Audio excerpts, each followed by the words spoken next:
will be 2 minutes per question, no math questions or anything like that. So I'm just going to kind of go through the general content that you should expect to see on the exam. And then the format's going to look just like the questions we did last week. So select all that apply, multiple choice is kind of how it's going to look. So that shouldn't be like any surprise to you. So just kind of want to start with pharmacokinetics, which is how the drugs move through the body. So where are the 3 primary places that absorption takes place? The GI, kidney, and liver.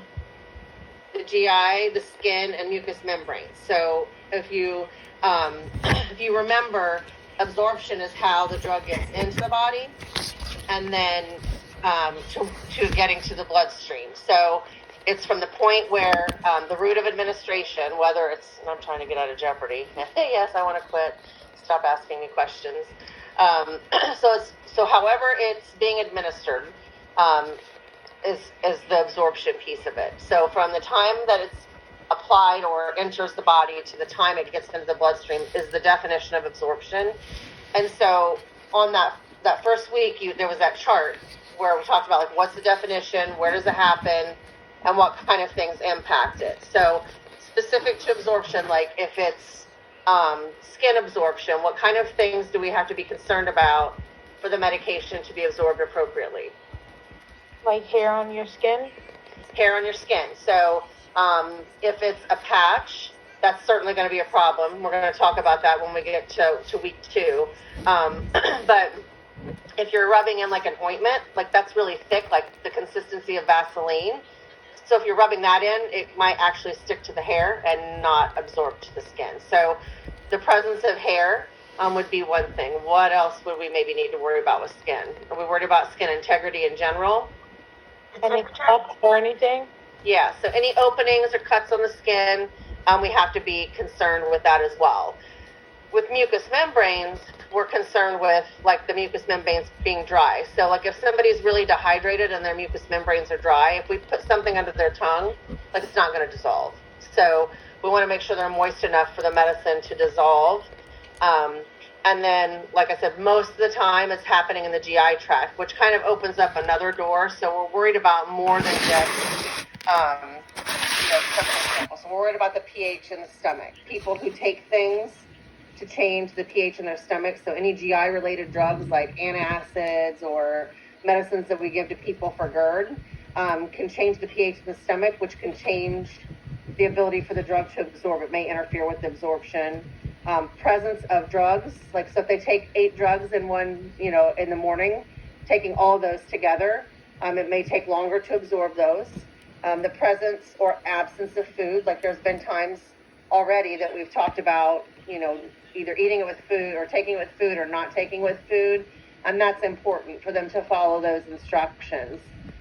Decreased motility, so people who have like a bowel obstruction or neuropathy issues like diabetic gastroparesis could have issues moving things through. And then anybody with malabsorption issues like celiac disease, Crohn's, ulcerative colitis, any of those things. So on the test, I could say, which of the following best describes absorption? Definitions best describes absorption. And then I would give you all 4 definitions for the 4 parts of pharmacokinetics. You just got to pick the right one. Or I could say, which of the following places would you expect absorption to take place? Select all that apply, which is like the skin, mucous membranes, and then obviously the GI tract. Or I could say what kind of things would interfere with absorption? Select all that apply. Or just, which of the following patients would have something that could potentially interfere with absorption, and give you 4 patients, like somebody with liver disease, somebody with kidney disease. And there were some questions like that on last week's examples. So that's how it's going to present on the test. Is there any questions about absorption? Can we bypass absorption? Is there a way to do that? Yes. Yeah, and how do we do that? IV. So we just bypass absorption and go right into the bloodstream. So distribution, occurs in the bloodstream, and that is once the drug has been absorbed, it gets into the bloodstream and it travels through the body to the receptor sites. And so when it's given IV, it's 100% bioavailable. You've got, the medication going right to the receptor site. Whereas if it's absorbed in the GI tract, we have less of it. It's not 100%, right? We talked about that in class. So it goes through the portal system, and part of it's destroyed during that first pass effect. So that's going to take a little bit longer. Oral medications are going to take longer to work just because of that process. And so most drugs are protein bound. And does anybody remember the protein that they bind to in the plasma? Albumin. Albumin. So the things that are going to impact distribution are going to have to do with circulation or nutritional issues, because albumin is related to nutritional deficit sometimes. And it's definitely something we have to be concerned with in older adults, because just in general, older adults have decreased albumin. So patients who have a low albumin are going to have issues with distribution. Anybody with a perfusion problem is going to have problems with distribution because there's not adequate blood flow. So that'll be a concern. Metabolism is the inactivation of the medication, and that happens about 95 to 99% of the time in the liver. So it goes to the liver and it's destroyed, and that's where the first pass effect happens.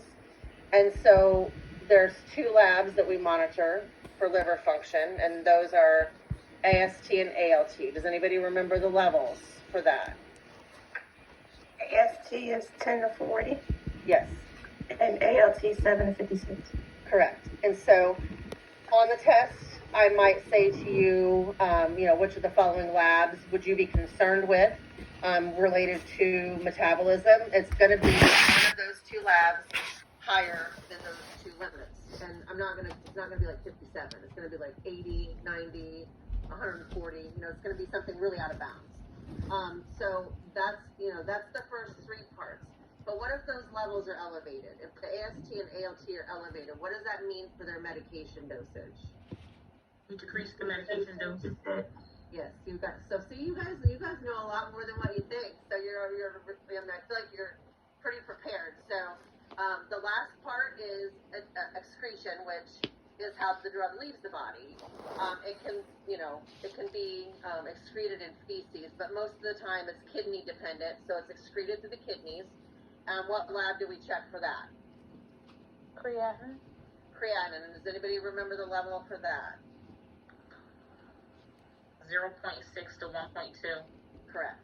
So, those three lab levels you have to know for every test. They're going to be on every exam in some way, shape, or form because they're related to pharmacokinetics. They're also related to hepatotoxicity and nephrotoxicity, but you have to know those limits.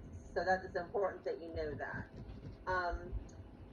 Who is responsible, what government organization is responsible for the safety and efficacy of over-the-counter meds, vaccines? FDA.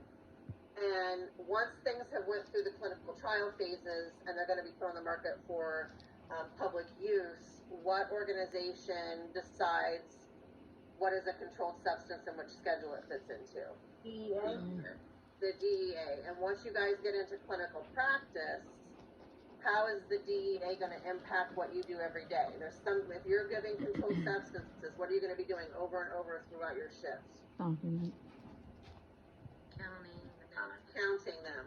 So ensuring the count is correct is something that directly impacts you as a nurse. And that's always important. And we kind of talked about the implications of that in class. Okay, so just kind of going through the week one stuff. Serum half-life. What is that? What does that mean? The time it takes for half of the drug to be out of your system. Correct. And that's different for every drug. And so, when I explained that in class, and when we were talking about that in class, that's kind of how, when they're going through the clinical trial phase, they decide if something needs to be taken once a day, 4 times a day, etc. And that it goes back to that half-life, because as the patient's going through the pharmacokinetic piece and metabolizing and excreting it, that's how they get to the half-life, to get rid of half of it. And so that kind of goes back into the next thing we're going to talk about. There's 3 ranges that we have to be concerned with when we're administering medications. So a drug will not exert its effect on the body until it meets what? Therapeutic range. Right, so the lower end of that therapeutic range is referred to as the minimum effective concentration, right? It has to get over that line, and once it's over that line, it's in the therapeutic range, which is, in theory, the safe range where the drug will continue to exert its effect on the body. But when it goes over the top line of the therapeutic range, what's that called? Toxicity? Toxicity. So you definitely need to understand like the 3 differences there. So the lower end of the therapeutic range, like underneath that, is the minimum effective concentration, and above that is the toxic range. And that is something like if you're thinking about as we go through the semester, we get a little bit further in. We're going to talk about drug levels of things like lithium, digoxin, etc. And if we're over that range, if we're into the toxic range, those serious side effects are more likely to happen. So that's why we want to keep them in that therapeutic range. And that kind of goes back to the peak and trough concept from last week. So if a med error is committed, and we're just assuming that you've committed it, not that the pharmacy has committed it or the physician, like you've done something in some way, shape, or form where you've accidentally given the wrong drug to the wrong person, or you've given them too much of the medicine, etc. There's something wrong about what you've done. What's the first thing that you do? Assess the patient. Assess the patient. So you definitely don't want to go straight to calling the physician or, filling out an incident report. So like on the test, you might be given all the options for everything that you would do. Like you might be given the options to assess the patient, notify the charge nurse, fill out an incident report, and call the provider. You're going to do all of those things, but the first thing you're going to do is assess. So just remember, you got to follow that nursing process. That's very important. Now, not necessarily part of med errors, but kind of going through like the whole assessment piece. There were several questions in the examples we went through last week about anaphylaxis. Somebody having an allergic reaction to something, or you think that they're having an allergic reaction to something. And so again, when you look at the question, you have to determine by reading the question if the assessment information was given to you or not. So if you get a question that says, you have a patient who is having wheezing and urticaria, I already told you the assessment, right? So now I want you to do something with that assessment. And so I might say, what will the nurse's next action be? Which would be to stop the infusion if they're receiving an infusion, because there's going to be more to that question, obviously. So if you suspect a patient's having an allergic reaction, we assess, and the 2 primary things we see with allergic reactions have to do with urticaria or hives, and then respiratory issues. So your assessment before you call anybody has to involve both of those things, because you may need to treat both of those things. Does that make sense? And if somebody's allergic or they're having anaphylaxis, does anybody remember what drug we give them? Epinephrine. Epinephrine.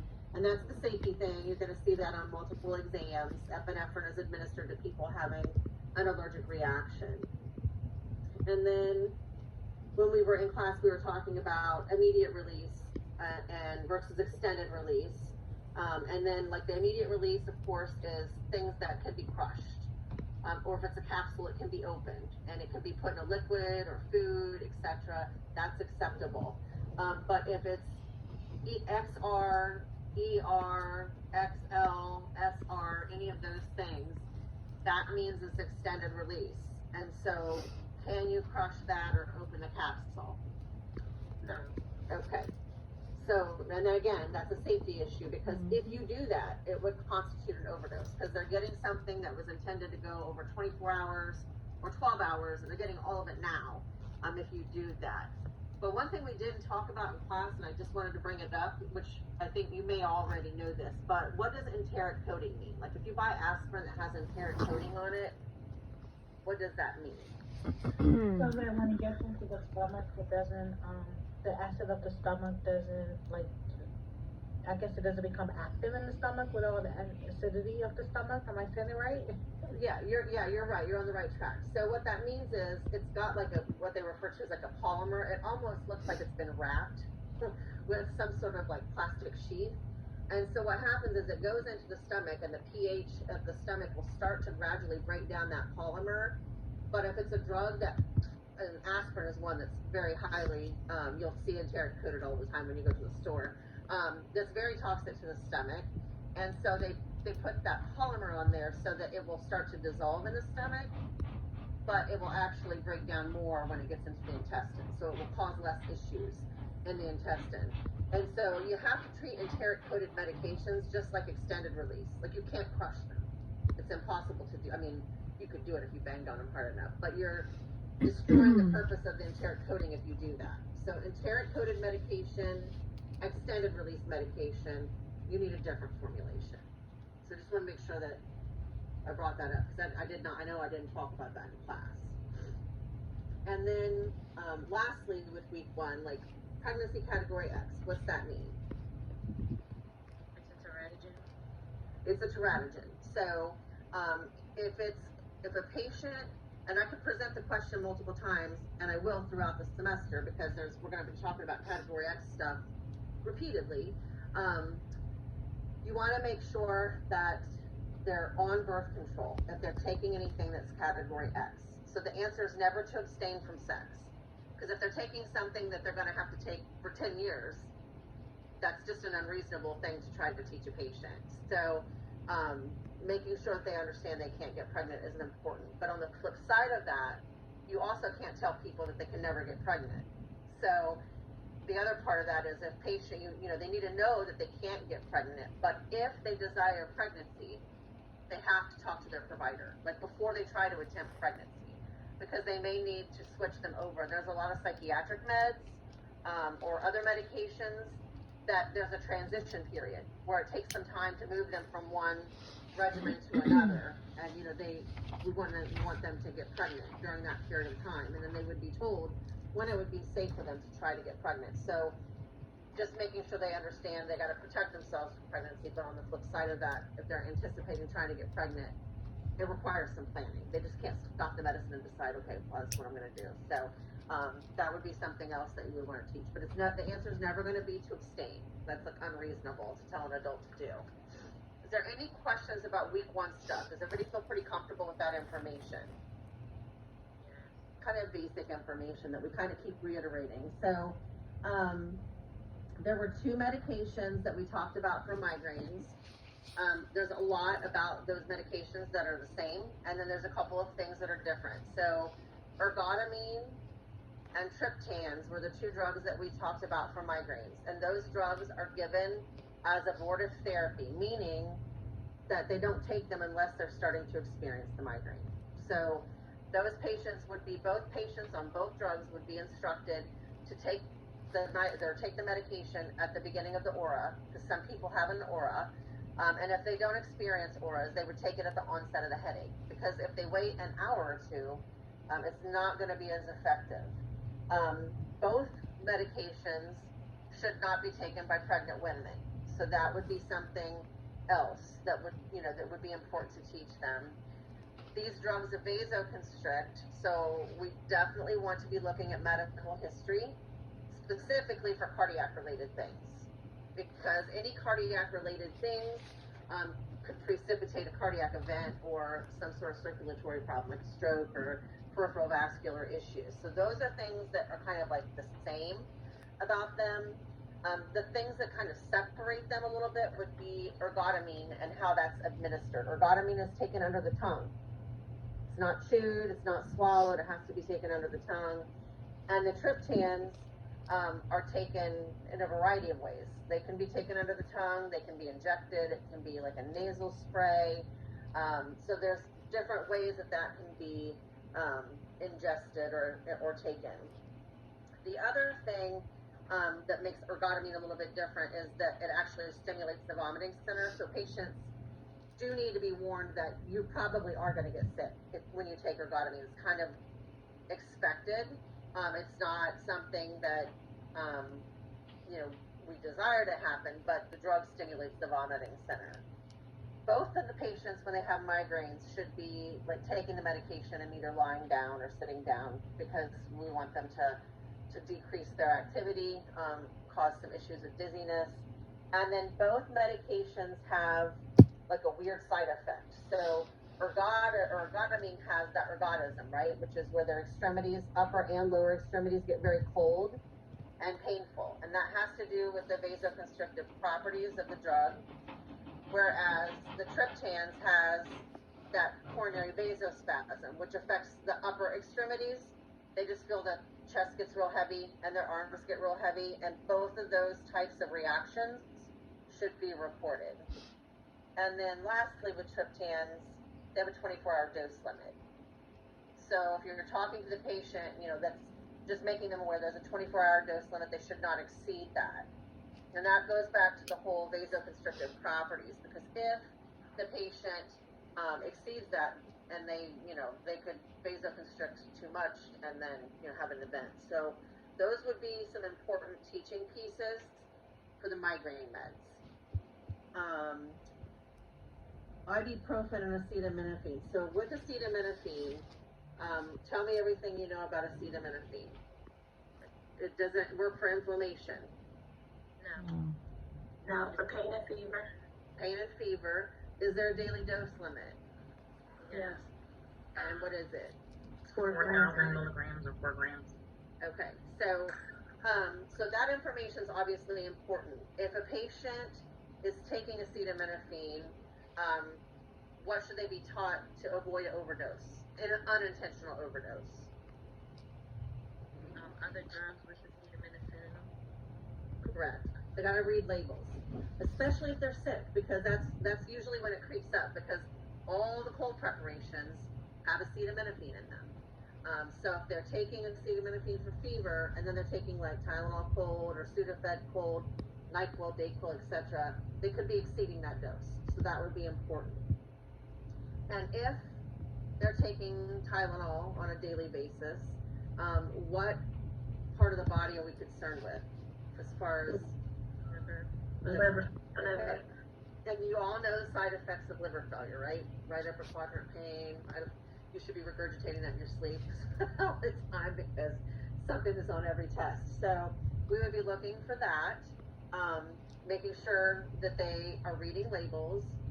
Is it okay to drink alcohol if they're taking acetaminophen? So no alcohol. And then let's just say that they overdosed on it. Doesn't matter if it's intentional or unintentional. What drug do we give them? N-acetylcysteine. Yes. Correct.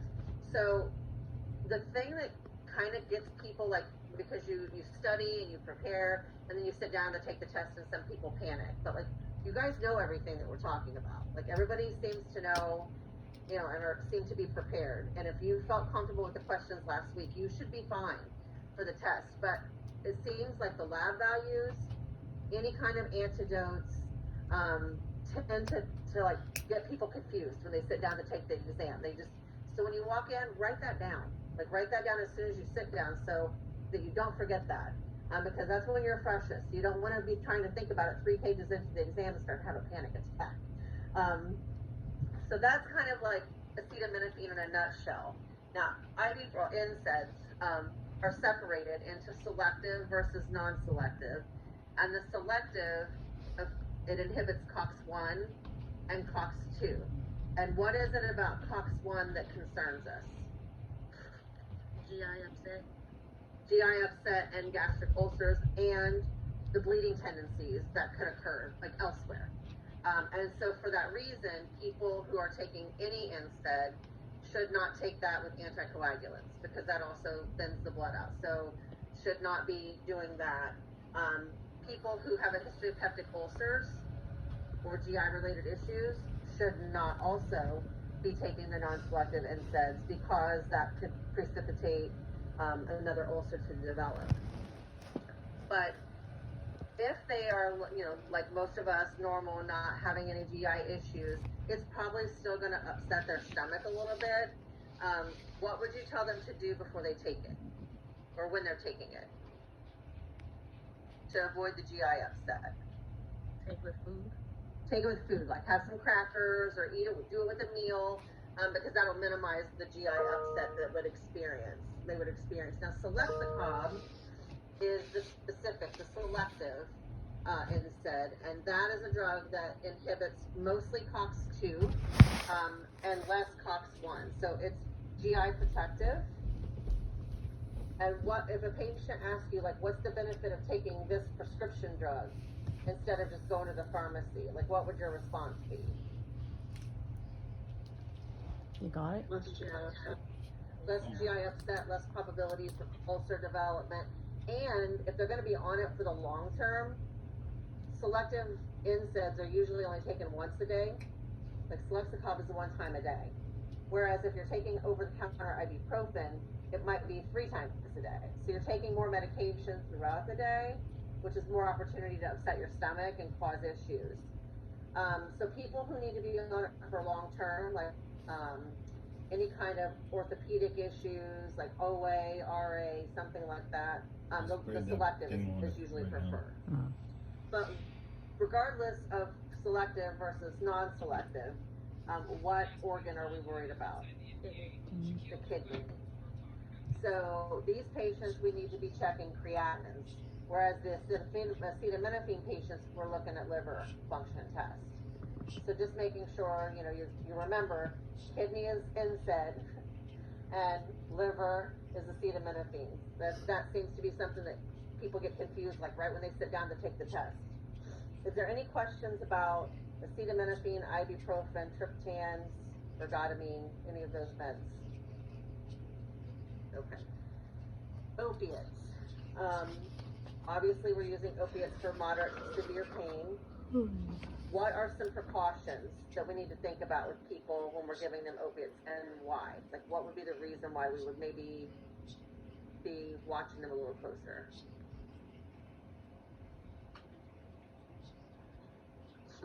Can you repeat that? Sorry. It's a respiratory depressant? Yeah, it's a respiratory depressant. So anybody who has any kind of respiratory insufficiency problems, like cystic fibrosis, COPD, pulmonary fibrosis, etc., they may get it. It probably will be a lower dose, and they need to be watched closely because could potentially interfere with gas exchange. Who else might we watch very closely? Elderly. Elderly. For